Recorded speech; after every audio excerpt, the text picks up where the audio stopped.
I think art is in everything. I think everything is creative, and I think more and more now in the world, creativity is being more celebrated.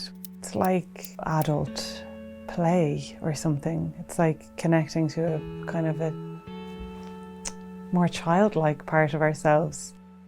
I'm Sinead Rowe. I am an art psychotherapist with the GRCC. I work on the adolescent service as an art psychotherapist, so that's 14 to 23. To give a little brief summary of our therapy, it is using art and creativity in the therapy space. It can be really helpful for people to work through trauma, work through difficult experiences, difficult emotions, for people that might have difficulty in expressing maybe something that's happened to them, or finding it difficult to find the words. I don't think there can be a time limit on how somebody works through their trauma. It can feel very lonely, but there is a huge movement and people are getting louder and talking about it, and I think that's something that is so prevalent. It's really important when we're working with sexual violence and trauma in general that we create what we call a trauma-informed space. So that would be thinking about any of the barriers that would be possible for the person coming in. So making sure that they're met at the door on time, making sure that they're offered a glass of water, very practical things like that, but also a space that feels like safe and cozy and that there isn't anything too distracting. So that's really important. I'll always have all the art materials on the table, but it's up to the client if they want to use that or not. So I'd normally start a session asking if there was anything in their week that they wanted to talk about, or if there was anything that they wanted to bring in. For art therapy specifically, it's really important to have a big desk and that the client can sit at that, and then the therapist could be side by side or maybe on the kind of shorter end of the table. We call it a joint witnessing of the art making. In our therapy, it's very specific that it's a triangular relationship. So you have the psychotherapist, the client, and then the artwork. And these all have connections with each other. Like, it can be very body based. So like if you're working with clay, you'd be using your hands. You're getting the sensory aspect of things, and also really specifically for sexual violence, you're experiencing safe touch. Also, when we're using those more sensory kind of materials, you're using both sides of your brain as well, which is really important for processing trauma. I think that's what art therapy really tries to do. It connects you to your subconscious very quickly. You're connecting to a more playful part of yourself, and sometimes that can express things that your words can't, or it can be easier for people who maybe don't have the words. Some of my clients only communicate using art, and others only communicate using speech. I think in our therapy, it's really important for the therapist to have your own practice as well, so that you're still connected to it. And that can be really hard when you're working full time to keep that up. Because some clients as well will ask you to make art alongside them, or if you've had a maybe difficult session, that you could create an image in response to it, so called response imagery. What drew me to the work, I think, was seeing how many people are affected. I work specifically with people under the age of 23. That can be quite real for people to hear that. Sometimes if I meet somebody and I tell them what I do, that's quite upsetting. Even that part, that people that young are coming, and that's the reality.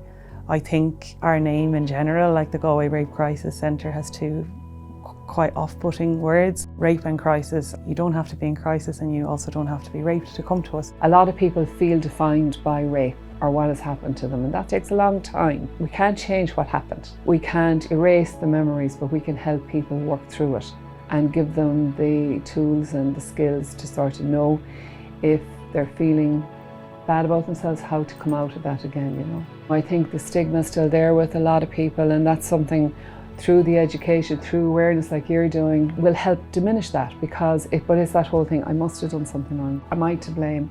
And I suppose it's us saying, no one has a right to, and for the person themselves to realise that no matter what, no one has a right to do anything like this to a person.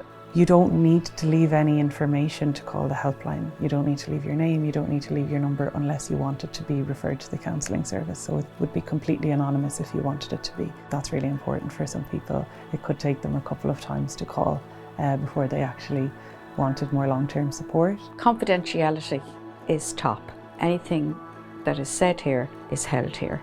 Once they're linked into our support system, they can ring in and they can call and talk to us anytime, any day, whether they have an appointment or they're waiting for an appointment, they can still call.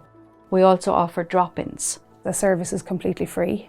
And often financial, setbacks can be hard for people, and they think that they can't afford it.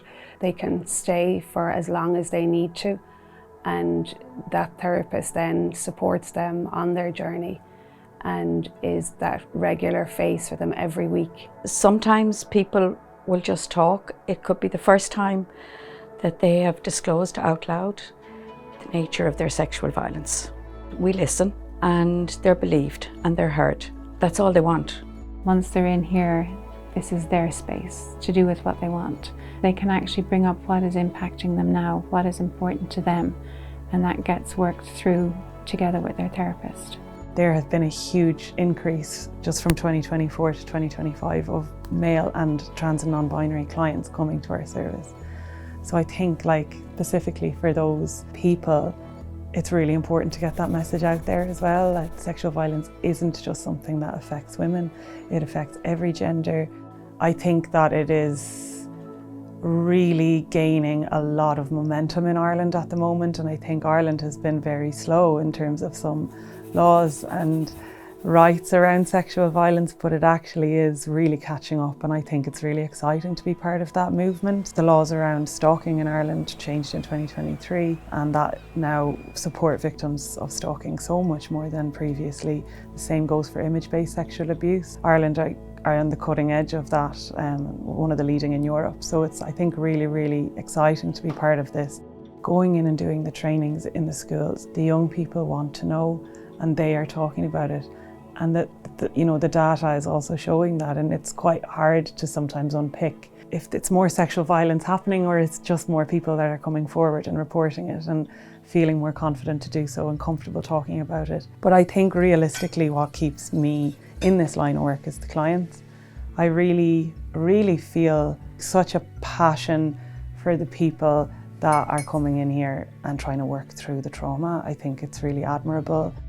I've worked in lots of different lines, I've worked in general mental health, and I've worked in adoption, worked in homelessness, and I've worked kind of for a short time in a private practice as well. But I feel like this is where I've really found my place or my space. I think I just really feel like the clients they're what keep me here. That's what I do it for anyway. I think for me to be able to see clients finishing is massive.